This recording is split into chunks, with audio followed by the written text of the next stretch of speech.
자, 안녕하십니까. 반갑습니다. 작년에 합격 설명회 할 때는 무슨 독감인가? 뭐 폐렴인가? 뭐 그것 때문에 올해는 날씨가 굉장히 춥네요. 저도 오지 않으려고 했습니다. 추워서 했는데 날씨가 굉장히 추운데 그래도 이 추운 날 여기까지 오신 분들한테 뭐라도 말씀을 좀 드려야 될 것 같은데 합격 설명회를 지금 한 3년 정도 제가 하고 있는데 매년 똑같은 이야기를 해야 됩니다. 매년 같은 이야기를 하는데 왜냐하면 별로 바뀌는 것도 없고 뭐 그렇지 않습니까? 그죠? 그래서 좀 그렇습니다만은 자, 이왕에 오셨으니까 몇 가지 뭐 다들 아시는 이야기일 수도 있고 좀 지겨운 이야기일 수도 있는데요. 몇 가지만 좀 말씀을 드릴까 생각을 합니다. 합격 설명인데 이게 이 용어가 그렇게 마음에 드는 용어는 아닙니다. 왜냐하면 설명만 들으면 합격을 할 것 같은 그 기만적인 용어이기 때문에 설명을 들어서 합격할 거면 다 듣죠. 그렇죠. 그렇지는 않을 거라고 생각을 하고요. 뭐 이걸 궁금해 하시는 분들이 혹시 있으실까 싶은데 이런 거 없어요. 이런 거 없습니다. 뭐 합격을 위한 지름길 이런 거 없어요. 그냥 공부를 열심히 열심히 하는 수밖에 없거든요. 그런 대신에 엉뚱한 길로 가버리면 문제가 생기죠. 가야 될 길을 가는 게 아니라 엉뚱한 길로 가버리면 문제가 생깁니다. 그래서 최소한 그런 오류를 좀 줄이는 시간, 뭐 그 정도 의미를 의의를 가지시면 될 거라고 생각합니다. 그래서 지름길이 아니라 우리가 다른 길로 가지 않은, 그렇죠? 최소한 가야 될 길이 무엇인가 정도 오늘 여기서 확인하는 그런 시간이 좀 되었으면 좋겠습니다. 아마도 모르겠습니다. 그 개인마다 올해 처음 시험을 치시는 분도 있을 수 있고 다음에 좀 공부를 하셨던 분도 있을 수 있습니다. 그래서 어느 수준에 맞춰서 이야기를 해야 될지는 좀 난감한데 그런데 이건 그냥 합격 설명이기 때문에 그냥 전제를 처음 공부를 시작한다라는 걸 전제로 두고 지금부터 좀 이야기를 좀 시작을 해볼까 합니다. 제일 먼저 말씀드릴 건 시험 유형이 올해부터 좀 바뀝니다. 그러니까 올 11월, 올해가 아니죠. 내년부터 좀 바뀌는데 올 11월에 시행된 시험하고 내년에 시행될 시험에 문항 조정이 있거든요. 문항 조정이 좀 있습니다. 뭐 다 아실 텐데요. 뭐 잘 보이실란지 모르겠지만 여러분 아마 드릴 자료에 있을 겁니다.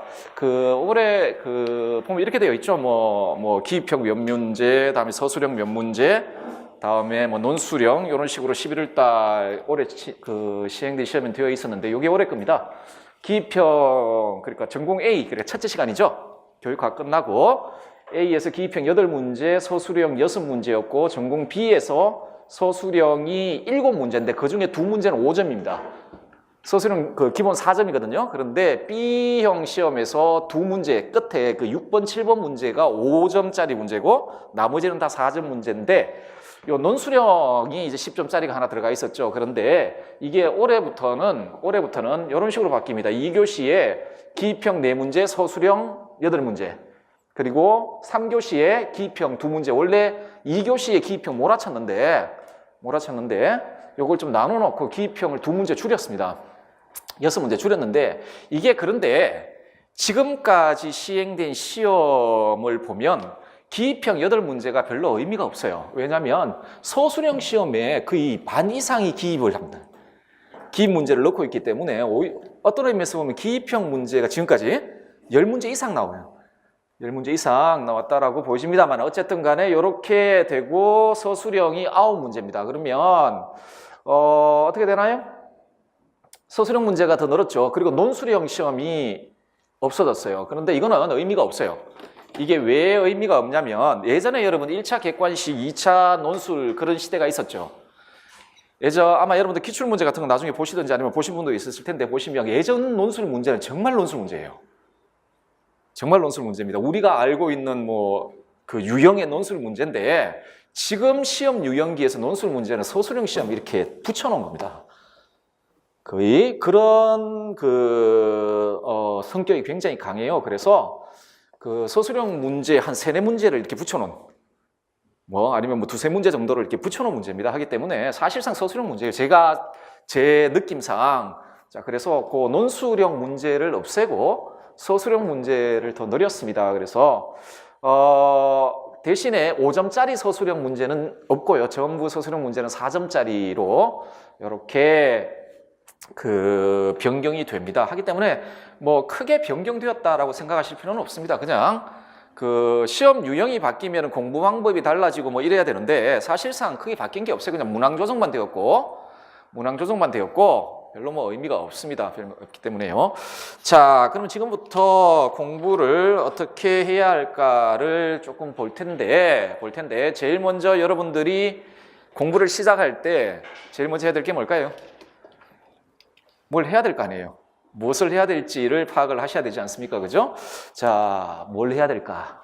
공부 범위인데 아까도 말씀드렸지만은 뭐 공부를 조금 하신 분들 같은 경우에는 이미 여기에 대해서는 자신 나름의 답을 가지고 있을 거라고 생각합니다. 아까도 말씀드렸듯이 출발하는 분을 전제로 해서 이야기를 드리겠습니다. 자, 이 공부 범위를 확정하려면 공부 범위를 어디까지 공부를 해야 될 것인지 이걸 확정하기 위해서는 여러 가지 정보가 좀 필요합니다. 이걸 먼저 보셔야 된다. 이걸 교육과정 내용 요소 있죠. 교육과정 지금 2015년 개정 교육과정이 적용되고 있지 않습니까? 거기 보면은 내용 요소가 있어요. 뭐 서양윤리, 한국윤리, 동양윤리, 사회사상, 뭐 물론 그 교과 교육론은 없는데 어쨌든 간에 뭐 생활과 윤리에서 특히나 1차 시험 같은 경우에는 중학교 도덕 과목과는 별로 상관이 없죠. 고등학교 선택 과목이라고 여기 윤리와 사상하고 생활과 윤리가 있지 않습니까? 윤리와 사상과 생활과 윤리의 내용 요소가 있어요. 그 교육 과정에 기술되어 있는 내용 요소를 보시면 일단은 1차적으로 뭘 공부해야 될지가 확정이 됩니다. 그리고 요거에 근거해서 그러니까 교육 과정 내용 요소에 근거해서 교과서가 기술되잖아요. 교과서가 기술되지 않습니까? 그죠? 그러면 요 교과서 안에 내용이 있습니다. 예를 들어 이게 왜 중요하냐면 교과서에 이게 왜 중요하냐면 요 교육과정 내용 요소는 누구 이렇게 되어 있고 성취 기준들이 좀 나와 있어요. 그 성취 기준은 문제화 될 수 있어요. 돼 있는데 그 교과서는 그 교육과정 내용 요소에 대응해서 거기에 걸맞게 내용들이 기술되어 있죠. 예를 들어 뭐 공자님이라 그러면 공자님의 내용들이 이렇게 기술되어 있습니다. 뭐 아리스토텔레스라면 아리스토텔레스의 내용들이 기술되어 있는데 여러분들 그 아리스토텔레스는 예를 들어 아리스토텔레스 예를 들자면 올해도 출제가 되었죠. 그 뭐 절제 가지고 출제되었던 걸로 기억나는데 어마어마한 분입니다. 만학의 아버지예요.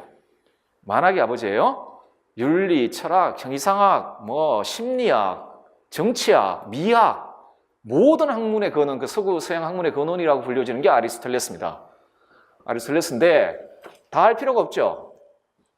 다 할 필요가 없어요. 그러니까 뭐 교육과정 내용 요소에 보면 뭐 아리스토텔레스가 있다. 그러면 아리스토텔레스의 형이상학, 아리스토텔레스의 심리학, 아리스토텔레스의 뭐 자연학, 아리스토텔레스의 인식론, 아리스토텔레스의 뭐 미학 도대체 뭘 해야 되냐라고 생각되지 않습니까? 결국 우리는 윤리과지 않습니까? 그죠? 자, 어떤 학자의 어떤 이론을 어느 수준에서 어느 수준까지 공부할 것인가에 대한 기본적인 지침을 주는 게 교과서입니다. 예를 들면 아리스토텔레스 같은 거 이야기하다 보면 뭐 품성의 덕 이야기도 나오고 교과서에 보면 자제력 없음 이야기도 나오고 뭐 하지 않습니까? 그죠? 자, 하기 때문에 요거를 보시면은 이 정도는 공부를 해야 되겠구나가 기본적으로 잡힙니다. 잡히는데 문제가 우리는 수능 시험 치는 사람들이 아닙니다. 수능 공부를 하는 게 아니잖아요. 수능 공부는 여기서 끝나면 끝이에요. 여기서 끝인데 우리는 지금 수능 시험을 보는 게 아니란 말이죠.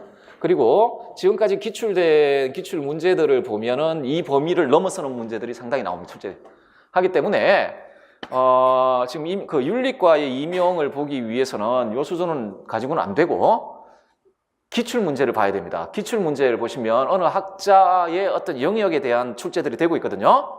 출제들이 되고 있어요. 하기 때문에 요거를 보고 어느 수준까지 공부를 해야 되겠다라는 걸 결정할 수가 있습니다. 기출 문제를 보시고 또 하나 참고 자료로 볼 만한 게 이게 좀 오래됐긴 했습니다. 이거 예전 서답형 시험에서 객관식 시험기로 넘어갈 때 교육과정평가원에서 우리 출제 범위는 이거야라고 그 제시해 준 게 있습니다. 윤리과 출제 범위 이것 이렇게 제시해 준 게 있거든요. 그런데 지금까지 제 경험에 의하면은 여전히 그 유효해요. 여전히 유효하다라고 말씀드릴 수가 있겠습니다. 이게 있거든요. 물론 뭐 빠진 것도 있고, 이 빠진 건 이것 때문에 그런 겁니다. 빠진 거나 덮여진 교육과정 때문에. 예? 자, 그래서 이 정도 선에서 좀 요것들을 좀 살펴보게 되면 어느 수준에서 공부를 해야 되겠다라는 게 일정 정도 나옵니다. 일정 정도 나오거든요. 제가 드렸던 그 자료에 공부 범위라고 해서 교과 교육론, 그다음에 뭐 동양윤리사상, 한국윤리사상, 서양윤리사상, 응용윤리, 정치사회사상, 통일교육론 이렇게 되어 있죠. 그리고 그 옆에 그 분야들이 나와 있을 겁니다. 분야들이 나와 있을 텐데 이거는 제가 지금까지 그 제 경험 그리고 출제 경향에 비추어서 이 정도는 해야 한다라고 정리한 겁니다. 가장 기본적인 겁니다. 적어도 여러분이 시험을 보기 위해선 교과교육론 같은 경우에 도덕심리학이 있고, 제가 아마 제 자료에는 그 옆에 도덕심리학에 관련되어 있는 학자들 이론들이 나와 있을 겁니다. 도덕교육론, 교수학습 방법, 올해는 이게 뭐가 나왔던가요? 협동학습이 나왔던 걸로 기억나는데, 다음에 평가, 교육과정 있죠? 자, 이건 기본입니다. 그리고 요 안에 여러 학자들이 있고, 여러 가지 이론들이 있고, 자, 그런데 제가 제시해드린, 그 자료에 제시해드린 건 가장 기본적인, 여러분 시험 치려고 한다라면, 올해가 아니고 자꾸 올해 시험 없죠. 자, 내년에 시험을 보시고자 한다라면은 제가 지금 뭐 되어 있고, 다음에 동양윤리는 어떤 거 있나요? 육아윤리사상 해가지고 쭉쭉 나오고, 뭐 도가윤리사상, 뭐 불교윤리사상 이렇게 나오지 않습니까? 그리고 한국윤리에 뭐 여기에 뭐 이왕이 뭐 정약용 뭐 이런 분들 쭉쭉 있잖아요, 그죠? 자, 그 서양윤리 같은 경우에는 많네요. 고대윤리, 뭐 중세윤리, 근대윤리, 뭐 현대윤리, 그다음에 뭐 그 윤리적 입장들 뭐 이런 것들이 있습니다. 그리고 뭐 이런 거 생명윤리 뭐 등등등 이런 게 있거든요. 자, 여기 지금 PPT에는 나와 있지 않지만 자료에는 아마 요 각각 해에 해당되는 학자들이 있을 것이고, 그 학자들 선정은 아까도 말씀드렸지만 제가 그 교육과정 내용 요소하고 교과서, 다음에 기출문제 등을 보고 다음에 지금까지 쭉쭉 시험 쳐왔잖아요, 그죠? 자, 그걸 통해 모아본 겁니다. 모아봤으니까 그 안에 들어가 있는 학자들은 기본입니다. 다 하셔야 됩니다. 뭐 몇 명 안 돼요. 열심히 하면 다 할 수 있습니다. 안 되니까. 자, 그래서 여러분들 물론 여기에 덧붙여서 뭐 정치는 이렇고 여기에 덧붙여서 여러분들이 공부를 하시면서 조금 더 추가를 해야 될 게 있겠다라는 생각이 들면 여러분들 스스로 이렇게 찾아서 추가를 하시면 됩니다. 그리고 적어도 제가 드렸던 자료에 있는 학자들은 다 하셔야 됩니다. 이러면 다 하셔야 돼요. 물론 지금 요 공부를 다 해봐야 여기 이게 100이라 그러면 그중에서 10밖에는 나오지 않습니다. 여러분들이 100을 공부하면 실제 기출문제는 10개밖에 나오지 않는단 말입니다. 근데 문제가 뭐냐면 100을 공부하자면 10개를 못 풀어요. 원래 시험은 그런 겁니다. 100을 준비해서 10개에 대응하는 게 시험입니다. 모든 시험이 다 그렇지 않습니까? 여러분도 지금까지 쭉쭉쭉 시험 쳐왔지 않습니까? 물론 대학에서 치는 시험들 같은 경우에는 뭐 대충 뭐 이렇게 강의한 내용들 이런 게 다 나오니까 뭐 그런 건 빼고 적어도 그렇습니다. 그래서 여기 있는 내용 영역들, 범위들을 좀 기본적이다 생각하시고 다 한 다음에 뭐 이렇게 덧붙이시든지 그건 여러분들이 알아서 해야 될 일이라고 생각을 합니다. 자, 이제 범위가 확정이 되었으면, 범위를 확정을 했다라면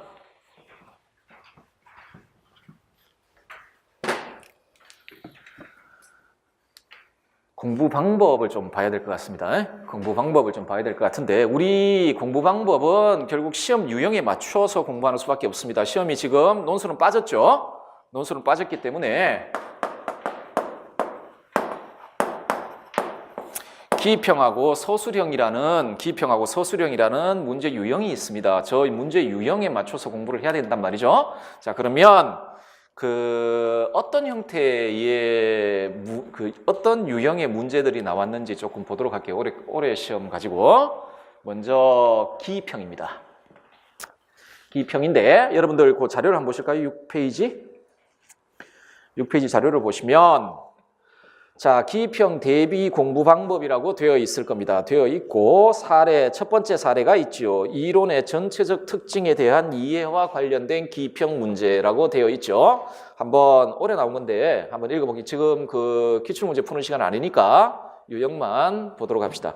다음은 도덕 수업에 활용할 수 있는 교육 방법에 관한 설명인데 괄호에 들어갈 용어를 써라. 괄호는 경쟁 학습 구조와 개별 학습 구조의 인지적 한계를 극복하기 위한 대안으로 등장하였고 학습자 간 긍정적 상호 의존성, 개별적 책무성 등을 중시한다. 뭐 이렇게 이야기를 하죠. 그 밑에는 요것에 대한 나딩스와 리코나의 그러니까 이것의 도덕 교육적 유용성과 관련된 나딩스와 리코나의 주장이 나와 있습니다. 나와 있거든요. 나와 있고 그래 놓고 이런 특징을 가지고 있는 교수 학습 방법의 명칭을 써라라고 되어 있죠. 이 문제를 해결하기 위해선 협동학습이 가지고 있는 전체적인 특징에 대한 이해가 있어야만 괄호에다가 기입을 할 수가 있겠죠. 그렇겠죠. 이거는 단순히 지금 올해 출제된 것만 사례를 들었지만 이런 형태의 문제가 기입형 형태로 출제가 됩니다. 이론의 전체적인 특징과 관련해서 어떤 개념을 집어넣는 문제입니다. 근데 요거는 기입형 문제와 관련해서는 아주 소수의 문제 형태고 가장 기본적인 문제 형태는 그 다음 겁니다. 이론을 구성하는 핵심 개념에 대한 이해와 관련된 기입형 문제라고 되어 있죠. 다음은 동양윤리 사상가의 주장인데 기억 니은의 순서대로 괄호 안에 들어갈 용어를 쓰시오. 뭐 하려고 이런 어려운 짓을 하는 그냥 기억 니은 쓰라고 그러면 되지. 자, 오직 내가 아는 것을 미루어 극진히하여 물에 나가 이해해야 한다. 100% 주자글입니다. 이거 경물 취지에 대한 이야기를 하는 건데 기억은 나로부터 말한 것이고, 원래 경물은 외재적 대상과 관련된 것이고 것이고 인식 주관과 관련된 겁니다. 하기 때문에 기억은 취지고 니은은 경물 이런 겁니다. 경물 이런 것인데 자, 이게 기입형 문제의 거의 90% 이상은 이렇게 출제됩니다. 기입형 문제의 90%는 다 이렇게 출제되죠. 자, 여러분들 이론 공부를 하는 건 그렇게 어려운 게 아닙니다. 어렵나요? 그냥 수학 문제 푸는 거하고 똑같아요. 여러분들 똑같아요. 수학은 그냥 공부하는 게 아닙니다. 여러분들 제가 수학을 너무너무 못했거든요. 너무너무 못했습니다. 수학을 너무 못해서 지금도 대입에서 수학 문제가 그런 식으로 배치되는지 모르겠는데 예전에는 규칙이 있습니다. 1번 문제, 2번 문제 집합 명제예요. 집합 명제. 지금도 수학 교과서가 그렇게 구성되어 있는지는 모르겠어요. 예전에 고등학교 수학 교과서는 제일 딱 열면 집합 명제 이렇게 구성되어 있고 딱 2문제 풀고 나머지는 다 찍었어요. 나머지는 다 찍어놓은 객관식 시험이기 때문에 찍었는데 수학에 기초가 없어 이런 이야기를 하지 않습니까? 수학 기초가 없어서 제가 그때 고등학교 때 이렇게 다니면서 도대체 수학에 기초가 없다라는 게 무슨 말일까? 그것조차도 이해가 안 되는 거예요. 수학에 기초가 없다는 게 무슨 말일까? 나중에 생각해 보니까 수학에 기초가 없다라는 건 수학은 개념의 체계들이에요. 있죠? 이런 거 있잖아요. 자연수가 뭡니까? 양수, 음수, 소수, 무리수 있잖아요. 있죠? 이런 형태의 개념들 있죠. 이 개념들이 완전히 체화되지 않으면은 수학 문제를 풀기가 힘들죠. 그리고 요 밑에 자연수와 관련된 연산 법칙들 있죠. 그런데 공식만 외우면 안 되죠. 공식만 아무 이해 없이 공식만 외우면은 응용 문제 나오면 못 풀죠. 교환 법칙이 왜 정당한지. 그러니까 자연수 연산 법칙 중에 교환 법칙이라는 거 있지 않습니까? 왜 교환 법칙이 성립하는지, 그게 왜 중요한지, 그렇죠? 그게 왜 정당한 것인지에 대한 이해 없이 그냥 외우기만 하면 외워지지도 않고 외워봐야 응용 문제 나오면 못 풉니다. 못 풀거든요. 그래서 모든 이론은 여기에서 출발합니다. 개념에서 출발을 하고 모든 이론은 개념의 집합이에요. 모든 이론은 개념의 집합입니다. 그리고 학자들의 이론, 예를 들어 우리는 윤리학이니까 그 어떤 특정 학자들이 자신의 윤리학적 이론을 전개할 때 사용된 아주 중심적인 개념들이 있단 말입니다. 개념들이 있고 이 개념들과 관련되어 있는 또 개념들이 있거든요. 이론 공부의 출발점은 이걸 익히는 겁니다. 이걸 익히는 거거든요. 그래서 지금 보신 유형의 문제는 그 중심 개념을 알고 있냐라는 겁니다. 그 중심 개념을 알고 있느냐라는 문제죠. 하기 때문에 여러분들은 공부를 하실 때 항상 어떤 개념을 사용하고 있는지를 눈여겨보셔야 됩니다. 이론은 언제나 개념들로 구성되어 있습니다. 그 이론을 전개해 나갈 때 사용하는 개념들 있잖아요. 그 개념의 의미를 정확히 이해를 하셔야 됩니다. 하기 때문에 그 기평 문제를 잘 해결하기 위해서는 이건 뭐 당연한 이야기고 이론의 전체적인 특징들 좀 파악하고 계셔야 되고 자, 이게 가장 중요합니다. 도대체 예를 들어 맹자님이라면 맹자님의 윤리 이론에서 그 윤리 이론 전체를 주도하고 있는 개념들은 어떤 것들이 있고 그리고 그 개념은 여러분 모든 개념은 외형과 내포로 이렇게 되어 있죠. 소위 의미. 그 개념은 어떤 의미를 가지고 있는지 이게 기본적으로 여기에 대한 이해가 없으면 그 이론 전체를 스스로 오해하든지 아니면 제대로 파악을 못합니다. 모든 이론 공부의 출발점은 개념을 파악하는 겁니다. 자, 다음에 요겁니다. 세 번째가 전문 용어를 숙지하는 겁니다. 전문 용어를 숙지하는 게 이게 무슨 말이냐면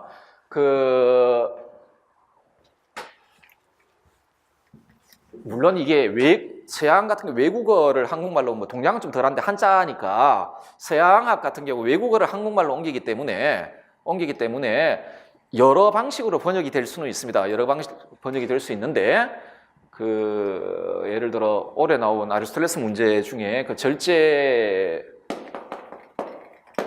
얘가 중용이고 이쪽에 지나치면은 무절제고 모자라면 목석 같음 이렇게 되어 있는데 이건 다르게 번역할 수도 있습니다. 목석 같은 경우는 둔감 이런 식으로 번역해도 되고 여기는 방탕 그리고 우리 교과서에는 방탕 둔감 이런 식으로 되어 있는 데도 있고 우리 윤리학 교과서에는 이건 상관없습니다. 이거는 번역의 문제이기 때문에 상관이 없어요. 상관이 없는데 그런데 이런 게 아니고 공식적으로 그러니까 대한민국이 아주 그 권위를 가지고 있는 학회라든지 이런 데서 공식적으로 사용하는 용어들이 있어요. 예를 들어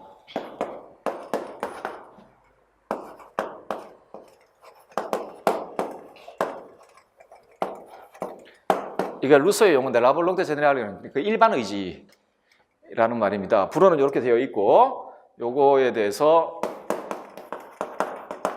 이렇게 번역을 하죠. 이렇게 번역을 하죠. 그런데 물론 제네랄이라는 말을 마음대로 번역할 수도 있고 일반 의지를 어떻게 쓸 수 있을까요? 뭐라고 할까? 하여튼 빵빵빵빵 이렇게 틀린 거 아니지 않습니까? 말은 그 말이 그 말 아닙니까? 이렇게 이야기할 수 있겠죠. 그런데 이렇게 쓰면은 100% 틀렸다고요. 이걸 써야 되겠죠. 자, 개념이 있고 그 개념에 대한 전문 용어가 있어요. 그걸 표현해주는 그걸 익혀야 됩니다. 예를 들어 칸트의 선의지서라고 나왔는데 괄호는 선의지인데 거기다가 착한 의지죠. 그러면은 다 틀렸다고 하죠. 그걸 누가 맞다고 해주겠습니까? 개념과 그 개념을 표현해주고 있는 용어 있잖아요. 그 용어를 정확히 익히셔야 돼요. 정확히 익히셔야 되고 그러지 않으면 재미난 용어들 쓰게 돼요. 굉장히 재미난 용어들을 쓰게 되는데, 자, 이걸 익히셔야 됩니다. 이걸 익히셔야 되고, 자, 다음에 굉장히 한 가지가 이야기할 게 있는데 뭐냐면, 기평 유형들 보시면 거의 대부분이 원문을 줍니다. 원서에 어떤 구조를 줘요. 구조를 줘놓고 거기다가 괄호를 칩니다. 거의 대부분이 그렇습니다. 80% 이상이 원서를 활용합니다. 기입형 같은 경우 물론 서술형도 마찬가지인데 제시문에 있는 것들 대부분이 원서예요. 원서에서 가져온 것들이에요. 원서에서 가져온 것들이에요. 가져오거든요. 당연히 이렇게 주면 채점의 객관성이 확 높아지죠. 아마 그런 것도 있겠죠. 채점의 객관성이 확 높아지니까 그 사람 한 이야기야. 높아지니까 원문을 그러니까 원서의 어떤 부분에 있는 내용들을 가지고 옵니다. 그대로 가져와 가지고 괄호를 치거든요. 괄호를 칩니다. 그래서 가장 이상적인 건 요 개념들 있잖아요. 요 개념들과 그것과 관련된 용어 및 이것들의 의미를 원서를 통해 파악하는 게 가장 좋습니다. 이게 정답에 완전히 100% 정답입니다. 칸트면 칸트의 글에 있는 내용. 예를 들어 올해 나온 거 가지고 아까 다시 아리스토텔레스 이야기했으니까 절제의 성격을 기술하라는 문제가 나왔단 말이죠. 절제의 성격을 기술하라는 문제 칸트니까 칸트 가지고 갑시다. 이거는 개념이 아니다. 개념 문제가 아니다. 절제가 이렇게 나왔으면 그 니코마코스 윤리학이 절제에 대한 설명이 있단 말입니다. 이 절제의 성격에 대한 설명이 있단 말입니다. 그걸 가져다 쓰는 게 그게 그냥 100%예요. 가장 적합한 답이죠. 어쨌든 간에 그 문제 유형 자체가 원문 줘놓고 원문 곡의 중요 개념을 괄호치고 있기 때문에 가장 이상적인 공부 방법은 그 원서를 통해서 개념을 파악하는 게 가장 이상적입니다. 그런데 이상적입니다. 문제가 이상적이라는 게 문제입니다. 왜냐하면 그 많은 원서를 언제 다 읽을 것이며 자 1년 다 칩시다. 기억이 나냐라는 거예요. 어제 했던 것도 기억이 안 나는데 문제는 이상적이라는 건데요. 자 그렇다라는 것 이거 기본입니다. 기입형 대비하려면 기본이에요. 자 다음에 또 하나가 있는 게 서술형입니다. 이거 죄송합니다. 이거 빼버리고 서술형. 자 서술형을 한번 보도록 합시다. 자 첫째 서술형 시험 문제 유형 중에 대표적인 유형 하나가 개념을 정의하라라는 유형입니다. 이게 올해 밑에 보시면 아시겠지만 다음 한국윤리사상가의 주장입니다. 기억니언에 해당하는 용어를 쓰라고 되어 있죠. 형구의 기호, 영지의 기호 그런 겁니다. 그리고 문제가 뭐라고 되어 있나요? 그 개념의 의미를 설명하라라고 되어 있죠. 요거는 개념의 정의를 쓰라는 문제입니다. 형구의 기호가 뭐냐? 영지의 기호가 뭐냐라는 거예요. 이거는 아까 기입형 할 때 말씀드렸지만 모든 개념은 외형과 내포, 달리 말해 의미를 가지고 있습니다. 여러분 학문의 발전이라는 건 동일한 개념을 가지고 그 의미를 바꾸어 나가는 게 학문의 발전입니다. 예를 들어 데카르트는 실체를 뭐뭐로 봐. 실체란 뭐뭐다. 그런데 스피노자는 실체는 뭐뭐다. 동일한 용어의 의미가 이렇게 바뀌어져 오죠. 그게 이론의 발전사입니다. 이론의 발전사인데 어쨌든 간에 이게 아주 대표적인 유형 중에 하나입니다. 개념을 묻는 거예요. 개념의 의미를 묻는 것. 다시 말씀드리지만 그 학자가 윤리학 영역에서 사용된 중심 개념들을 정확히 이해해야 된다. 이때 정확히 이해해야 한다는 건 그 개념의 의미를 정확히 이야기하는 거예요. 정확히 이해를 하셔야 되고 자, 두 번째 한번 봅시다. 요것도 대표적인 그 유형인데 단일 사상가의 이론의 핵심 내용을 묻는 문제입니다. 문제인데 보시면 다음은 서양 현대 윤리 사상가의 주장입니다. 이거 누구던가요? 네, 피드싱어죠. 기억니언에 해당하는 용어 기억이 뭐였더라? 그 이익평등 고려의 원칙이었고 니언이 아마 그 쾌고 감수 능력이었을 텐데 쾌고 감수까지만 써야 되죠. 쾌고 감수 능력의 능력은 뭘까요? 어쨌든 자 기억니언을 활용해서 이 사상가가 공장식 축산에 반대하는 윤리적 이유를 한 가지 써라라고 되어 있죠. 이거 싱어에 동물 해방의 논리를 써라라는 겁니다. 싱어에. 근데 싱어 이론 중에 가장 중요한 이론입니다. 싱어는 동물 해방론을 주장했잖아요. 그러면 동물 해방의 근거를 대야 될 거 아니에요. 동물 해방의 근거를 그러니까 논리를 전개할 때 가장 중심적 개념이 들어가는 이론이 싱어의 공리주의적 관점. 그 소위 그 이익평등 고려의 원칙과 다음에 그 도덕적 주체의 선별 기준. 도덕적 고려 대상의 선별 기준이라고 이야기되는 쾌고 감수 능력 가지고 쓰라라는 이야기입니다. 이거는 피터 싱어의 가장 중심적인 개념, 그러니까 이론을 쓰라라는 이야기죠. 자, 요게 서술형 시험에서 가장 대표적인 그 유형입니다. 뭐 예전에 뭐 아리스토텔레스의 자제력 없음에 대해서 쓰라 그러기도 하고 뭐 등등등. 자, 요런 문제가 있고 다음에 여러분들 한 이론 체계가 있을 때 그 이론 체계들은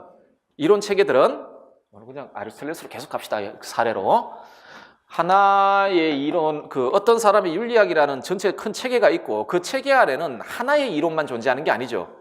예를 들어 아리스토텔레스라고 한다라면 뭐 어떤 것들이 있습니까? 등론도 있고 뭐 자제력 없음에 대한 이야기도 하고 행복에 대한 관점도 나오고 여러 가지들이 있단 말입니다. 이론들 뭐 이론 1, 2, 3 자 이렇게 되어 있는데 적어도 여러분이 공부하시는 학자들은 천재들입니다. 천재들이에요. 이 전체 이론 체계는 여러 이론들로 이렇게 구성이 되는데 작은 이론들로 구성이 되는데 그 사람들 천재예요. 이 말은 무슨 말이냐면 하나의 전체적인 이론 안에 이렇게 여러 이론들이 있을 경우 있는데 얘네들이 따로 놀면 안 되겠죠. 안 되겠죠. 그러면 그 좋지 않은 거리죠. 따로 노는 게 아니라 이 이론들이 전부 유기적으로 연결이 돼요. 유기적으로 연결이 되어 있습니다. 이론 1이 이론 2의 전제가 되는 이론이고 뭐 이런 방식으로 이게 1호부터 2가 나오고 2호부터 3이 나오고 3위부터 4가 나오고 이런 방식으로 정합적으로 짜여져 있어요. 아주 잘 짜여져 있어요. 그래서 이론들 사이의 관계를 여러분들이 파악을 하셔야 합니다. 이론들 사이의 관계. 예를 들어 아리스토텔레스의 등론하고 자제력 없음 사이는 어떤 관계가 있는가요? 뭐 이런 거 있잖아요. 자제력 없음 현상이 나타나는 근본적인 이유가 뭡니까? 덕이 없기 때문에 그런 거 아닙니까? 그럼 자제력 없음의 문제를 해결하려면 덕을 갖추면 되는 거 아닙니까? 그러면 덕은 어떤 성격을 가지고 있기 때문에 그럴까? 그렇죠? 그 한학자의 이론 체계 안에 포함되어 있는 그 작은 이론들 사이의 관계를 다 파악하셔야 된다. 관계를. 자, 그런 형태의 문제가 나와요. 그 밑에 다음은 서양 근대 윤리사상가 주장인데 누구든가 이 인간은 칸트군요. 자, 칸트인데 뭐 그렇습니다. 괄호 안에는 존경이 들어갑니다. 존경이 들어가는데 그래서 작성 방법 보시면 존경 뭐 괄호 안에 들어갈 용어 쓰는데 보세요. 기억, 니언이 아이고 줄을 안 쳐놨냐? 기억이 목적, 니언이 존음성입니다. 기억이 목적, 니언이 존음성이거든요. 그래놓고 자 요거 활용해서 다른 사람에게 거짓 약속하려는 행위가 도덕법칙을 위반하는 이유서라 뭐 이런 식으로 이야기를 하고 있습니다. 그러니까 어떤 이론이 있고 그 이론을 전제로 해서 다른 관점의 이론들을 도출해내고 학자들 사이에 이거는 의도적으로 만들어진 목적하고 존엄성 이야기 나오면 인간 성의 정식입니다. 정식이고 그 윤리형성 정초에 그 거짓 약속이 왜 우리의 의무가 될 수 없는지에 대해서 나오죠. 나오고 그 나올 때 왜 될 수 없는지를 그 설명하는 부분이 정초에 두 부분이 있습니다. 한 부분이 그 보편적 자연법칙의 정식을 설명할 때 나오고 두 번째가 인간성의 정식 이야기할 때 거짓 약속 나와요. 그런데 목적 존엄성 이러면 그 인간성의 정식 이야기할 때 거짓 약속이 왜 의무가 안 되는지를 써야 돼요. 지금 그거 뭐 그런 겁니다. 되게 쉬워요. 어쨌든 간에 지금 문제 그 기출 문제가 뭐 쉬운지 나쁜지 그건 중요한 게 아니고 이런 형태의 문제들이 나옵니다. 하기 때문에 여러분들은 각각의 작은 이론들과 그 이론들 사이의 관계들을 잘 파악하셔야 됩니다. 잘 파악하셔야 되죠. 굉장히 지금 뭔가 머리에 하나도 와닿지가 않죠. 지금 아까 전제를 분명히 말씀드렸습니다. 공부를 처음 출발하시는 분이라고 잘 와닿지가 않은 분들이 있을 겁니다. 근데 이거 어쩔 수 없습니다. 공부를 해나가면서 보셔야 돼요. 보셔야 되고 자, 또 대표적인 유형입니다. 이건 정말 중요한 유형인데 다양한 이론들에 대한 통합적 이해와 관련된 문제. 자, 이게 서술형 시험이 단일 학자만 출제되는 게 아니고 상당히 빈도수가 높은데 학자들을 묶어요. 학자들을 묶어서 비교 비판하라. 그러니까 차이점이 뭐냐, 뭐 같은 점이 뭐냐, 아니면 A에서 B를 뭐 비판하라 라는 형태의 문제가 출제됩니다. 굉장히 높은 비중으로. 굉장히 높은 비중으로. 올해는 볼까요? 갑과 을은 동량윤리사상과 갑이 아마도 한비자, 을이 노자인가요? 노자 이렇게 되어 있죠. 되어 있고 이렇게 묶을 가능성은 이렇게 묶는 이유가 분명히 있죠. 한비자는 그 노자의 영향을 상당히 많이 받은 사람이기 때문에 그래서 아마도 그 해표편 같은데 해표편 아니겠다. 자, 요렇게 한비자하고 묵자를 묶어놓고 논점 하나를 줘요. 치국의 도라는 논점을 줘요. 치국의 도라는 논점을 줘놓고 한비자의 관점하고 그 논점에 대한 한비자의 관점하고 노자의 관점을 비교하라는 문제예요. 그렇죠? 그렇게 나와 있죠. 자, 이렇게 비교하라는 사실상 뭐 우리 시험에 비교 문제는 다 차이점 쓰는 거죠. 원래는 뭐 같은 점하고 뭐 다른 점. 근데 또 지금은 사례로 제가 제시는 안 했지만 비판 문제도 종종 나옵니다. 종종 나오는데 참고로 말씀드리자면 묶일 사람만 묶입니다. 플라톤하고 공자 못 묶어요. 그런 식으로 비교를 못 합니다. 그런 식으로 물론 그 비교 사상사 그러니까 사상사를 공부하시는 분이 비교학을 하시는 분들이 있어요. 근데 그거 그 문제 못 내요. 굉장히 위험해요. 그거는 해석이 여러 가지일 수 있잖아요. 플라톤이 공자 본 적이 있습니까? 플라톤 공자 본 적 없어요. 본 적 없고 부처님이 예수님 본 적이 있어요? 하늘나라 가서 봤겠다. 살아있을 땐 본 적이 없어요. 살아있을 땐 본 적이 없어요. 묶여질 수 있는 사람은 예를 들어 맹자, 순자 이렇게 아니면 예전처럼 순자, 장자 왜냐하면 기본적으로 아니면 뭐 노장 기본적으로 육아의 예법에 대해서 굉장히 부정적이었던 사람이니까 뭐 이런 식으로 묶이든지 뭐 플라톤, 아리스토텔레스, 칸트 공리주의자들 묶을 수 있는 사람이 묶여요. 그러니까 비교될 수 있고 비판될 수 있는데 그리고 그런 사람들이 묶이니까 그거는 부차적인 이야기고 자 제가 말씀드리고자 하는 건 단일 학자들에 대한 공부들이 충실히 이루어져야 됩니다. 그 학자 어떤 학자 자 단일 학자들에 대한 공부가 충실히 이루어져야 되는데 요 수준에서 끝나서는 안 되고 그걸 통합적으로 고려할 수 있는 시각을 가져야 됩니다. 이때 통합적으로 고려한다라는 건 이런 겁니다. 이런 거. 이 학자와 이 학자 사이에 이론적인 차이점이 뭔지 그렇죠? 다음에 전대학자에 대한 비판을 통해 학문이 발전하지 않습니까? 그러면 어떤 방식으로 비판을 했고 그래서 그 비판 결과 어떤 이론을 만들어냈는지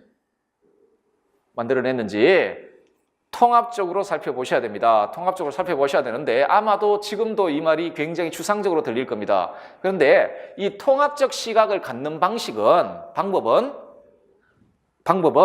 단일 학자를 굉장히 잘 이해하시면 저절로 생깁니다. 생겨요. 플라톤 보통 소크라테스, 플라톤 이렇게 되어 있죠. 그리고 보통 보면 이렇게 잘 묶이죠. 특히 소크라테스하고 아리스토텔레스 이렇게 잘 묶이죠. 뭐 지덕일치설이라든지 지행합일설 같은 경우 비판하고 이렇게 되는데 소크라테스와 아리스토텔레스에 대한 통합적 시각을 갖는다라는 말 있잖아요. 다른 공부 방법이 없어요. 그냥 이 학자 열심히 공부하고 이 학자 열심히 공부하면 생깁니다. 저절로 생겨요. 해보세요. 생겨요. 다른 방법이 없어요. 저절로 생깁니다. 그리고 이것 때문에 공부하시다가 여러분들 별의별 생각을 다 합니다. 어떤 생각을 하냐면 공자의 이주장에 대해서 플라톤은 어떻게 생각했을까? 그런 생각을 머릿속에서 치워야 돼요. 그런 생각 하지 마세요. 여러분들 적어도 시험 끝날 때까지는 그건 여러분 시험 다 되고 선생님 되셔가지고 혹시라도 공부를 더 하고 싶으면 그때 논문 쓰시고 그렇게 하시란 말입니다. 쓰시고 지금은 그럴 필요가 없어요. 이 문제는요. 요 유형의 문제는 비교될 사람만 나오고 비판할 수 있는 사람만 나와요. 그리고 어떤 사람이 나오냐면 어떻게 되냐면 예를 들어 아리스토텔레스 안에 소크라테스 비판이 있습니까? 없습니까? 니코마코스 윤리학에 있어요. 소크라테스 지덕일치설 비판에 지행일치설 비판이 있단 말입니다. 그걸 내요. 그걸. 답안 근거가 있는 걸 내요. 답안 근거가 있는 걸. 여러분들 보고 비판하라는 문제는 절대 안 나와요. 반드시 답안 근거가 있는 문제를 내요. 원서 안에 답안 근거가 있는, 예를 들어 아리스토텔레스가 소크라테스를 비판했을 경우에 문제를 내요. 그런 문제만 내요. 이해되십니까? 전혀 하기 때문에 상상의 나래를 피지 마세요. 필 필요 없습니다. 지금 우리는 전술적으로 행동해야 됩니다. 우리는 지금 학문을 하는 게 아닙니다. 저도 여기서 강의를 하는데 제가 강의할 때 제가 스스로 나 자신에 대해서 가지고 있는 정체성은 학자가 아니에요. 아니라 시험 준비를 위한 일종의 그 정보 원천 정도로만 생각합니다. 하거든요. 여러분들한테 그 학문 공동체라는 관점이 그런 걸 가지지는 않습니다. 저는 여기는 그냥 어떻게 하면 시험을 잘 볼 수 있을 것인가에 대해서만 생각을 하기 때문에 그런 관심들은 머릿속에서 지워야 됩니다. 그러니까 지우고 정확하게 그렇게 공부를 하시면 되는데, 그 관점은 방금 말씀드렸지만 단일 학자들을 깊이 있게 이해를 하면 생깁니다. 저절로. 소크라테스 끝난 다음에, 소크라테스 플라톤 끝난 다음에 아리스토텔레스를 공부를 해보면 아, 차이가 나타나는구나라는 걸 알 수가 있어요. 그러다가 나중에 예를 들어서 아퀴나스 중세에 아퀴나스 행복론에 대해서 공부를 한단 말이에요. 아퀴나스가 아리스토텔레스의 영향을 받았다는데 행복에 대한 그 개념이 다르네라는 게 공부하면 나타납니다. 나타나니까 너무 심각하게 그냥 각각의 학자들을 열심히 보시면 돼요. 자, 그래서 이렇게 공부하시면 됩니다. 사상가의 이론을 구성하는 주요 개념 파악하고 전문용어 숙지하고 의미 파악하셔야 되고, 다음에 사상가의 이론의 핵심 내용에 대해 명확하게 이해하고 숙지하셔야 됩니다. 숙지하셔야 되고, 다음에 사상가의 이론의 핵심 내용들 사이의 연관관계, 아까 말씀드렸던 이해하셔야 되고, 다음에 다양한 사상가들의 이론의 핵심 내용들, 왜 전부 다 이로 됐지? 내용들 사이의 연관관계, 공통점, 차이점, 반대점, 비판점 있죠? 자, 이걸 정확히 이해를 하셔야 돼요. 이거 다 하면은 서술형 시험은 그냥 다 받습니다. 100점. 이렇게. 자, 이렇게 되어 있습니다. 자, 그러면 지금 그 기평 관련해서는 이렇게, 서술형 관련해서는 이렇게라고 말씀드렸는데, 그러면 실제로 공부를 하기 위해서는 여러분들 자료가 있어야 될 거 아닙니까? 정보가 있어야 됩니다. 정보가 있어야 되는데, 자, 이 정보를 어디에서 가져올 것이냐, 이거. 이 정보를 어디에서 가져올 것이냐. 옆 친구? 어디서 건지시죠? 이 정보를 어디에서 가져올 것이냐를 좀 봐야 됩니다. 자, 뭘 가지고 공부할 것이냐는. 무엇을 가지고. 그래서 여러분들 아마 첫 출발하시는 분들 같은 경우 합격 사례 같은 것도 또 읽어보고 막 하지 않습니까? 거기서 그래서 먼저 합격한 선배들이나 아니면 이런 분들이 어떤 책 가지고 공부했는지, 어떤 논문 가지고 공부했는지, 이런 것들을 보실 거 아니에요. 자, 어디에서 무엇을 가지고 정보를 얻어낼 것이냐입니다. 자, 교과서입니다.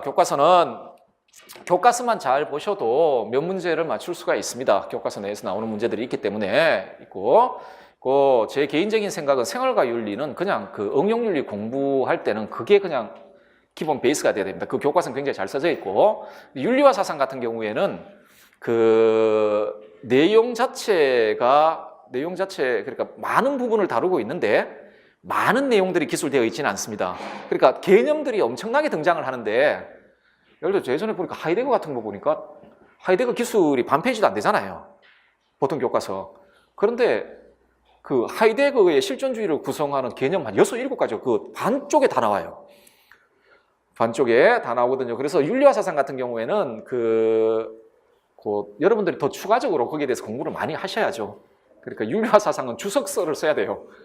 생활과 윤리는 물론 어떤 부분에서는 그냥 또 추가가 돼야 되지만 그 자체로도 상당히 이렇게 잘 기술되어 있어요. 하기 때문에 어쨌든 아까 공부 범위가 정해져 있었죠. 그와 관련되어 있는 교과서의 내용을 여러분들은 반드시 확인을 하셔야 되고, 이걸 확인하게 되면 우리 기평 문제 풀 때 제가 말씀드렸던 건 이 어떤 개념이 사용되는지, 그리고 이 개념의 의미가 뭔지 하고, 다음에 요거와 관련되어 있는 전문 용어 있잖아요. 이 전문 용어를 확보할 수가 있습니다. 교과서에 그 서술자들, 그러니까 교과서를 기술했던 분들은 아무 개념이나 막 자기 마음대로 번역해 쓰는 게 아니거든요. 적어도 그 관련된 학회라든지 아니면 이렇게 통상적으로 인정되는 용어들을 사용하기 때문에 자, 그런 것들을 확인할 수 있고, 다음에 중요한 이론이 무엇인지 파악이 됩니다. 중요한 이론이 무엇인지가 파악이 되고요. 하기 때문에 교과서 확인하시는데, 자, 두 번째가 제가 가장 선호하는, 자, 이것도 이상적인 차원에서 말씀을 드릴게요. 이상적인 차원에서 여러분들이 공부하실 때 가장 이상적인 방식은 그냥 원서 가지고 공부하는 겁니다. 그게 가장 이상적입니다. 다른 거 다 필요 없어요. 칸트, 실천 이성 비판 읽고 윤리 형성학 정초 읽으면 돼요. 윤리 형성학까지 읽으면 정말 좋죠. 3권. 플라톤 주요 대화편들, 그중에 뭐 적어도 국가편 싹 읽으면 돼요. 아리스토텔레스, 니코마코스 윤리학 읽으면 되죠. 공자 논을 읽어야 되고, 순자 읽어야 되고, 맹자 읽어야 되고, 장자 읽고. 이분들은 다 이름이 책 제목이라서, 그렇죠. 이게 가장 이상적입니다. 그리고 이게 가장 이상적이에요. 원서. 그리고 이게 사실상 출제 근거고, 다음에 답안 근거예요. 딴 게 없어요. 이거 원서에서 출제를 하고, 그리고 그 답도 원서 안에 있어요. 그렇지 않으면 그 채점의 객관성 확보하기가 힘들죠. 그죠? 그런데 아리스토텔레스의 글에서 내고 그 답안도 아리스토텔레스의 글에 있으면 이건 100%입니다. 정답과 오답이 아주 명확하게 구분되죠. 그렇죠? 이게 원서인데, 이게 문제가 아까도 말씀드렸지만 이게 이상적이라는 게 문제입니다. 이상적이라는 게 문제예요. 이상적이라는 게 칸트 윤리학 관련 세 저서에 대해서 그거를 명확히 이해하고 암기 수준까지 가려면 1년도 모자랍니다. 칸트 하나 가지고 박사학위 논문 쓰는데 5년 6년씩 쓰지 않습니까? 쓰잖아요. 그렇지 않습니까? 모자라거든요. 그런데 칸트만 있는 게 아니잖아요. 자, 하기 때문에 이게 예를 들어 지금 제가 말씀드리는 건 학부 때부터 꾸준히 이렇게 읽어오신 분에 대해서 말씀드리는 게 아니라 내년에 당장 시험을 봐야 되는데 읽은 적이 없다. 읽어봐야 뭐 많이 읽지를 못했다. 자, 이러면 제 개인적인 생각에는 여기에 너무 욕심을 내면 안 됩니다. 맞아. 출제의 근거가 답안의 근거는 원서지. 오늘부터 내가 원서를 읽어야 되겠다 하면서 서점에 가가지고 뭐 니코마코스 윤리학, 정초, 철학의 재건, 논어, 맹자 쫙 사가지고 이만큼 써야겠죠. 정치 사상 파트는 또 누가 있습니까? 롤제 정의론만 이만하고 이만큼 되죠, 분량이. 다음에 정치적 자유주의는 그 반 정도 되는데 되고 그거 못 읽습니다. 읽을 수가 없어요. 이거는 현실적인 겁니다. 읽을 수가 없는데, 대신에 제가 말씀드리고자 하는 건 그 안에 있는 그 내용들 다 출제될 수 있는 게 아닙니다. 절대. 아니에요. 아까 주요 개념과 이론을 말씀드렸잖아요. 그리고 그러면 예를 들어 칸트다, 맹자님이다라고 이야기했을 때 우리 보통 이렇게 부르는데, 여러분들 선집 같은 거 혹시 서점 같은 거 보신 적 있나요? 학자들인데 책 종류 중에 이런 게 있습니다. 선집, 그러니까 선택해서 모아놓은 책이다라고 되어 있는 책들이 그런 형태의 책이 있거든요. 예를 들어 칸트면 칸트 선집 있어요. 이게 무슨 말이냐면 칸트를 전공한 학자가 칸트의 그 방대한 저술들 중에 정말 중요하다고 생각되는 부분들을 모아놓은 거예요. 모아놓은 건데, 제가 들고자 하는 거 이거 사서 보라는 이야기가 아니라 대표 원문들이 있어요. 이게 무슨 말이냐면, 예를 들어 맹자님의 인의가 굉장히 중요한 개념이죠. 그러면 맹자라는 텍스트 안에 요것에 대한 설명이라든지 정의가 나오는 매우 유명한 구절들이 있어요. 칸트의 선의지라면 요 선의지에 대한 정의가 나오는 매우 유명한 구절들이 있는데 여러분 나중에 아마 공부하시면서 기출문제 같은 걸 분석해 보면 아시겠지만 이 대표 원문들이 반복이 됩니다. 출제할 때 대표 원문들이 반복이 돼요. 심지어 수능 문제에서 수능 시험도 보면 위에 그 원서들 사용해 가지고 내잖아요. 거기에 나오는 게 임용에도 나와요. 그래서 예를 들어 수능 시험에서 원서에 가져왔던 내용들을 수능은 우리보다 유치하고 내용도 낮으니까 그 원문은 유치한 거야. 그게 아니에요. 수능 시험도 예를 들어 아리스토텔레스 내면은 뭐 예를 들어 자제력 없음이라든지 아니면 뭐 그 품성의 덕 같은 거 내잖아요. 그러면 품성의 덕과 관련되어 있는 그 니코마코스 윤리학에서 가장 대표적인 구절을 가져다 써요. 하기 때문에 대표적인 원문들이 계속해서 반복이 됩니다. 그래서 여러분들 혹시라도 물론 이거 그 능력이 되시고 여력이 되시면 이걸 그 꾸준히 보시는 게 굉장히 좋습니다. 굉장히 좋은데 지금 우리한테 있는 시간은 1년밖에 없습니다. 그런데 이걸 그러니까 아예 제로 베이스 상태에서 1년 안에 그걸 다 읽는다는 건 사실상 무리입니다. 하기 때문에 요 원문을 많이 접할 수 있는 방법들을 생각해 내셔야 됩니다. 일단 교과서 안에 들어가 있는 원문들, 그 교과서 안에 들어가 있는 교과서나 그 교과서 지도서 안에 원문들이 있거든요. 그게 가장 대표적인 것들이에요. 그 교과서를 쓰시는 학자분들이 선생님들이 어떤 개념 두고 그거과 관련되어 있는 원문을 실잖아요. 그 개념과 관련되어 있는 가장 대표적인 원문이라는 거예요. 그게. 자, 그런 것들 심지어 수능 같은 데서 그 제시문으로 사용되어 있는 것들 이런 것들 다음에 우리 기출에서 제시문으로 사용된 것들 자, 그런 것들이라도 1차적으로 굉장히 좀 꼼꼼하게 읽을 필요가 있어요. 읽을 필요가 있거든요. 자, 다음에 그래서 중요한데 그래서 제가 가끔씩 말씀드리는데 그 학부생들 때는 1학년들은 기본적인 방향을 공부하는 식으로 이렇게 윤리학사 같은 걸 공부를 해야 되겠죠. 제 개인적인 생각은 2학년부터 올라가면 무조건 원서를 봐야 돼요. 그러니까 여러분들 후배들 아니면 뭐 있으면은 제가 뭐 학부 때 뭐 해야 됩니까? 그러면은 만약 2학년쯤 되면 그냥 무조건 원서를 읽어야 돼요. 그게 대학 공부입니다. 대학 공부는 그렇게 해야 돼요. 무조건 초학자들은 무조건 원서를 읽고 이해하든 말든 우리 처음부터 무조건 읽어야 돼요. 그래서 4학년 때까지 웬만한 원서는 다 읽고 나와야 돼요. 그게 대학에서 이루어져야 되는데 잘 뭐 안 되는지 시험 준비하면서 그때부터 원서 읽겠다. 이 말이 안 되는 이야기예요. 읽을 수가 없어요. 현실적으로 불가능해요. 오히려 그 독이 됩니다. 독이 되고 자, 다음에 어디서 정보를 가져오냐면 여기서 이거 잘 하셔야 됩니다. 이게 반복돼서 출제된단 말이에요. 물론 똑같이 내지는 않지만 문제 유형을 바꿔가면서 내요. 해아래 새로운 거 없어요, 절대. 시험 한 20년 치면 나올 거 다 나와요. 다 나온 거예요. 그렇죠? 시험 한 20년 치면 나올 거 다 나온 겁니다. 뭐가 더 있겠습니까? 더 있으려면 신이론 같은 거 가져와야 되거든요. 우리 과는 신이론이 없어요. 소크라테스가 갑자기 막 타임머신 타고 와가지고 너희들 다 틀렸어 이러지 않는 이상에는 나올 수가 없어요. 그러면 신이론이라 그래봐야 박사기 논문들 있잖아요. 그거는 출제하면 큰일 나요.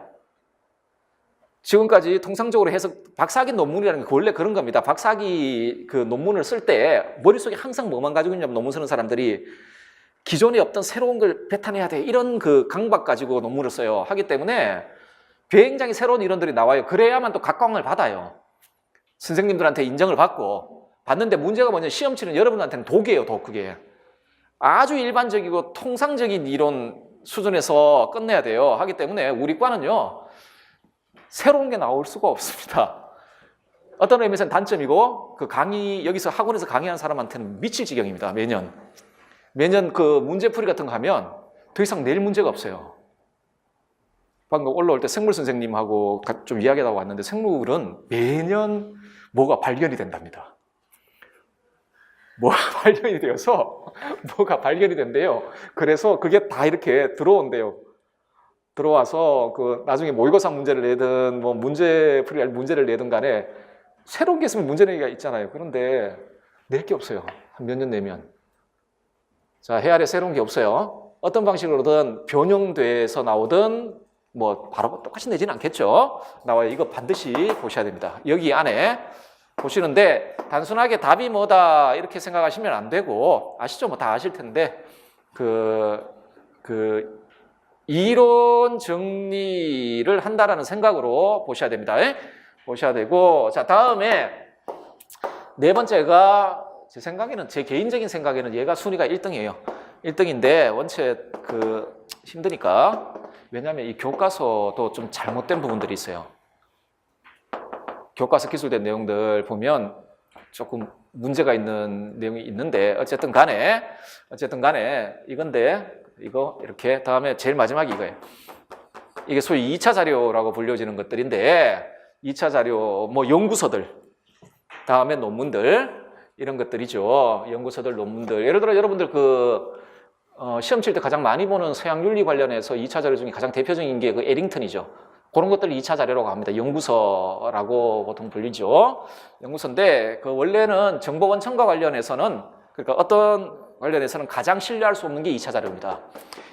가장 신뢰할 수 왜냐하면 여러분들 예를 들어서 윤리학사 같은 경우에는 100% 객관적인 윤리학사는 없어요. 무슨 사를 저술할 때 알잖아요. 역사는 사관의 관점이 들어가잖아요. 역사는 사관의 관점이 들어가는데 이게 단지 역사에만 그런 게 아니에요. 철학사도 그렇고 윤리학사도 그렇고 그걸 쓰는 사람들의 관점이 들어가요. 예를 들어 에링턴은 어느 나라 사람입니까? 미국 사람 아닙니까? 미국 사람 맞죠? 에링턴 글 보면 예를 들어 플라톤이나 아리스토텔레스나 이런 거 해석하는 부분이나 근데 에링턴은 분명히 좋은 책이에요. 상당히 객관적인데 그럼에도 불구하고 툭툭 나와요.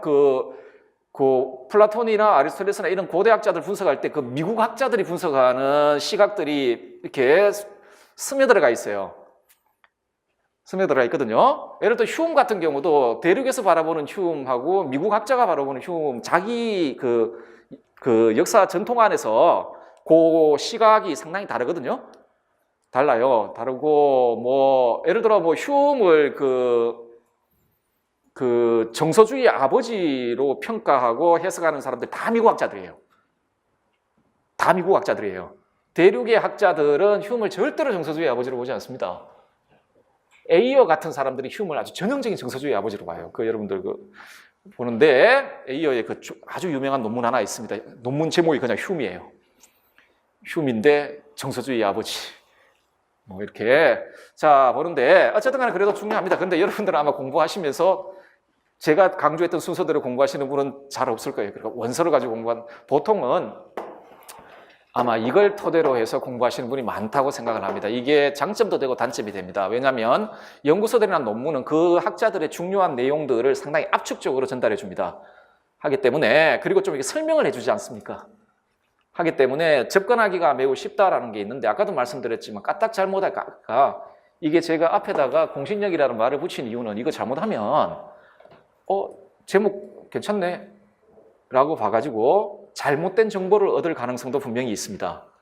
분명히 있거든요. 하기 때문에 자 요거 돼 있고 그래서 제가 좀 뭐 보라는 거 여러분들 뭐 있잖아요. 합격 수익 이런 것들 있지 않습니까? 그거 보시면 아마 이게 대충 나올 텐데 근데 좀 추천드리고 싶은 건 연구서 같은 경우에는 가급적이면 원문이 많이 인용되어 있는 걸 보시라는 에링턴의 장점 중에 하나죠. 서양 윤리학사의 장점 중에 하나가 원문들이 좀 많이 이렇게 인용이 되어 있습니다. 그리고 풍울한도 그렇죠. 풍울한도 보면 원문들이 많이 인용되어 있죠. 가급적이면 좀 원문들이 그러니까 그 학자의 원문들이 좀 많이 인용되어 있는 연구서들 보시고 논문은요. 박사학위 논문 아예 볼 생각하지 마세요. 그리고 만약에 보시려면 이 석사학위 논문 있죠.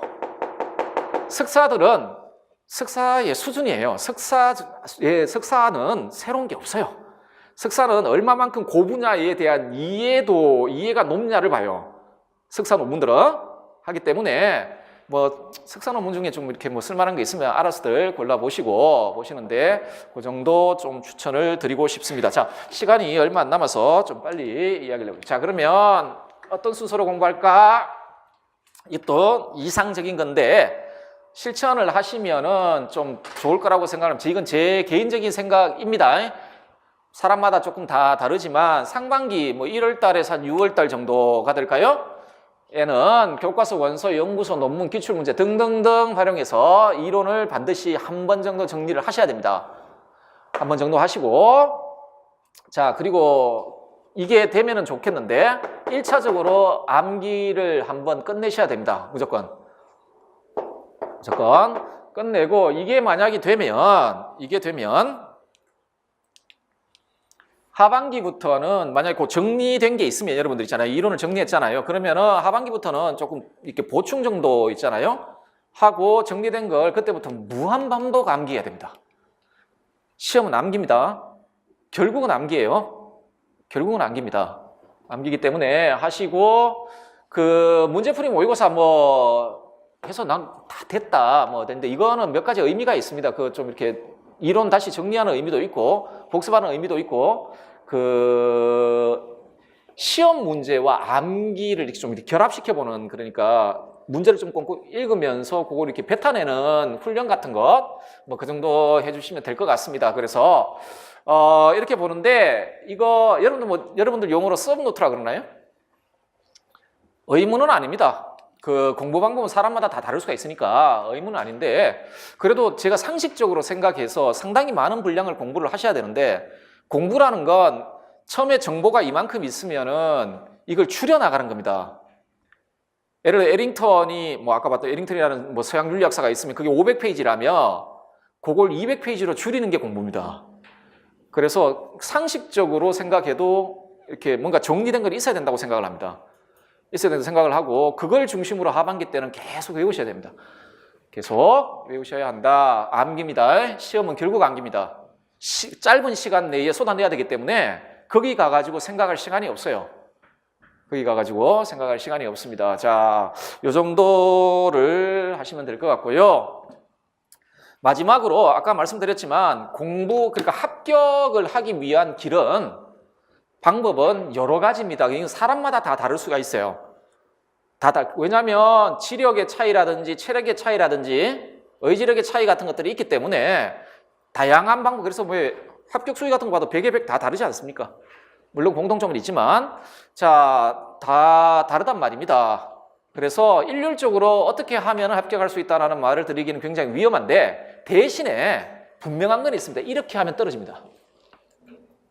그건 분명해요. 공부 방법은 100갈래의 길이 있을 수 있으나 불합격의 길은 정해져 있습니다.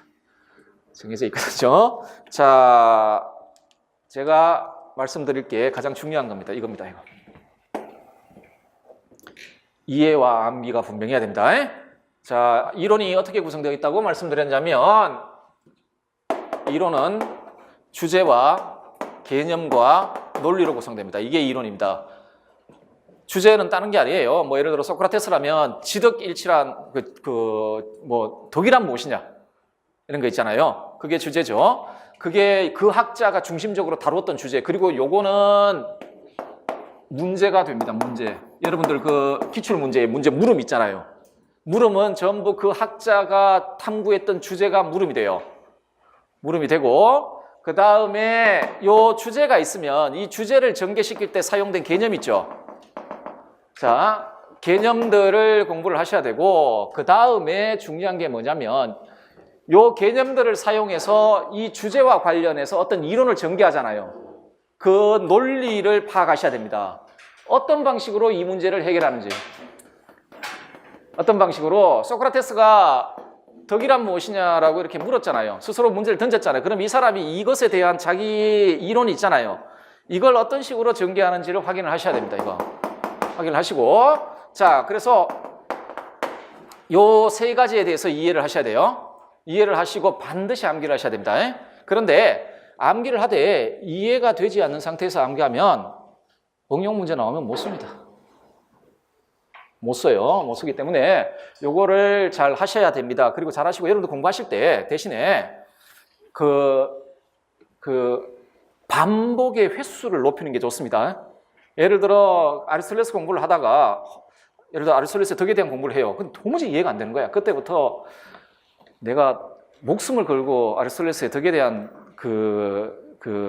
이론을 마스터해버리려 하면서 그때부터 아리스토텔레스 등론을 한 달 공부해요. 그렇게 하면 안 돼요. 이해가 안 되면 욕심을 줄이고 예를 들어 여러분 뭐 고등학교 다닐 때 오답 노트 비슷한 거 있잖아요. 그런 거에다가 이해 안 되는 부분은 그냥 적어놓고 넘어가 버리세요. 오히려 그 전체 이론 있잖아요. 이론을 많이 반복하는 게 좋습니다. 근데 여러분들 한번 해보시면 아실 텐데 그렇게 반복을 하다 보면 와요. 활연관통을 이렇게 옵니다.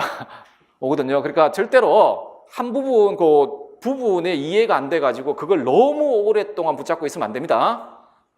오히려 반복의 횟수를 넓히는 게 훨씬 좋아요. 좋고, 자, 다음에 이겁니다. 아마 여러분들 중에 공부를 좀 많이 하신 분들 같은 경우에는 칸트 이야기하다 선의지, 지겨워.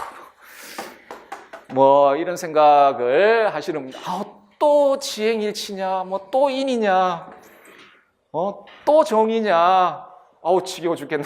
뭐 이렇게 생각하시는 분들 있죠? 있죠? 자, 지겹더라도 또 해야 됩니다. 또 하시고, 지겹다 보니까 뭐 새로운 거 없을까? 이런 거 있잖아요. 야, 아리스토텔레스 맨날 뭐 자제력 없음, 뭐 품성이든 뭐 지적인든 매일 이거 말고 뭐 없을까? 없어요. 그런 거 없어요. 그런 거 없으니까 괜히 이 근본 없는 새로움을 찾아 시간 낭비하지 마세요. 그리고 다 아는 것 같죠? 알면 또 반복을 하세요. 반복을 하시면 됩니다. 그냥 완전히 아리스토텔레스가 되어버리세요. 그냥 그러니까 공자가 되어버리시면 됩니다. 자, 다음에 이건 뭐 태도 같은 건데 너무 이렇게 한 자신감도 필요 없지만 오히려 제가 더 경계하는 건 이겁니다. 공부하시다 보면 여러분들 나는 안 되나 보다 이런 생각이 들 때가 있습니다. 근데 여러분들 혹시 홉스 공부를 하신 분들이 있을지 모르겠지만 홉스의 평등 개념은 육체와 지적 능력에 있어서의 그 유사성입니다. 천재면 여기 안 와요. 여기 오신 분들은 천재가 아니에요. 여기 안 옵니다. 천재 아니니까. 천재면 여기 왜 옵니까? 자기 알아서 공부해 가지. 여러분들은 육체와 지적 능력에 있어서 거의 유사해요. 거의 유사합니다. 유사하기 때문에 결국은 여러분에게 그 공통적으로 주어져 있는 재화는 시간입니다. 이 시간을 얼마나 잘 활용하느냐에 따라 그 지적 능력이나 이런 거, 그래서 너무 이렇게 이런 생각을 가질 필요 없어요. 하다 보면 좌절할 때가 많습니다. 칸트 사진만 봐도 토할 것 같고 막 이럴 때 그럴 때가 있습니다. 나는 안 되나 보다 생각할 때가 있는데 그럴 필요가 없다라는 게 그냥 여유 있게 봐. 내가 안 되면 얘도 안 된다 이렇게 생각하시면 돼요. 하면서 이제 하려고 노력만 하시면 됩니다. 이게 좌절해서 슬럼프에 빠지고 이러지 마시고 또 하나 여러분한테 이거 하면 안 됩니다. 이거 저도 공부하면서 오늘 내가 원래는 공부가 하기 싫은 거예요. 공부가 하기 싫은 거예요. 그런데 핑계는 딴 데 대요. 예를 들어 뭐 가족, 뭐 연인 이런 식으로 알고 보면 공부가 하기 싫은 거예요. 알고 보면 자기를 자꾸 속이려 하면 안 됩니다. 하지 말고 그리고 매년 말씀드리는데 여러분들 의지를 믿으면 안 됩니다. 의지를 믿으면 안 됩니다. 여러분들 그 영혼 불멸 이거 신적 의지 이런 거 못 가져요. 여러분들 의지를 믿으면 안 돼요. 다 약해요. 이 의지라는 건 믿으면 안 됩니다. 의지라는 거 이게 무슨 말이냐면 내가 한 일주일 놀고 그 3월 달까지 놀고 4월 달부터 그 아주 뭐 초인적인 의지를 발휘해서 내가 하루에 2시간씩 자면서 공부하겠다. 쓸데없는 소리입니다. 여러분들 어릴 때부터 그렇게 했다가 실패한 게 아주 반복적으로 경험해 봤을 겁니다. 안 됩니다. 그런 거 하기 때문에 그 스스로를 속이지 마세요. 여러분들 그 의지력도 약한 분들입니다. 약한 분들이니까 속이지 마시고 저걸 속이지 않으면은 순차적으로 이렇게 그 공부 계획을 짜갈 수가 있습니다. 그러니까 무리하지 않으면서도 쉬지 않고 하루에 뭐 14시간, 15시간씩 공부하라는 이야기가 아닙니다. 그걸 버텨낼 수 있는 체력이나 이런 게 있으면 모르겠으나 만약에 자기 자신을 잘 돌아보고 그런 체력이 없다. 그리고 의지가 그만큼 되지 않는다. 예를 들어 눈앞에 TV가 있으면 절대로 거기서 벗어나지 못한다 그러면 TV가 없는 곳으로 가야 됩니다. 그리고 TV가 없는 곳 갔더니만 세상에 스마트폰이 있네? 그러면 망치들고 깨버려야 됩니다. 어쩔 수 없어요. 없어요. 그러니까 나는 왜 담배 끊으려는 사람들 중에 어리석은 사람들이 앞에 내가 이 유혹을 이겨낼 거야 앞에다가 담보 한 보를 이렇게 사놓고 이걸 바라보면서 나는 이 유혹을 이길 수 있는 힘을 키울 거야. 근데 하루 뒤면 다 핍니다. 피거든요. 그런 짓을 하지 말아야 돼요. 하지 말고 자기의 의지도 믿지 말고 순차적 그리고 잘 계획되어 있는 시간 계획 속에서 순차적으로 이렇게 하나씩 이렇게 공부해 나가면 됩니다. 자, 그래서 뭐 너무 뻔한 말씀을 드렸는데 준칙은 의미 없습니다. 저 준칙을 아는 건 아무 의미가 없어요. 중요한 건 저 준칙을 실천할 수 있느냐가 중요한 겁니다. 그러니까 여러분들 뭐 출발에서부터 좀 계획들을 좀 잘 잡으시고 차분차분히 이렇게 진행해 나가면 큰 무리가 없을 것이다 라는 게 제 생각입니다. 자, 2시부터 무슨 행사가 있는데 너무 오래 했네요. 같고, 혹시라도 뭐 질문이나 이런 거 하실 분이 있으시면 이 6층 제일 끝에 가면은 제가 쉬고 있는 장소가 있습니다. 거기에 오시면은 뭐 질문을 받아드릴 테니까 별로 뭐 중요한 뭐 특별히 뭐 합격과 관련해서 뭐 지름길을 알려드린 것도 아니고 1시간 동안 앉아 계시느라 고생 많으셨고 좀 열심히 하셔가지고 내년에 좀 좋은 결과가 있으시길 그렇게 바라겠습니다. 자, 수고하셨습니다.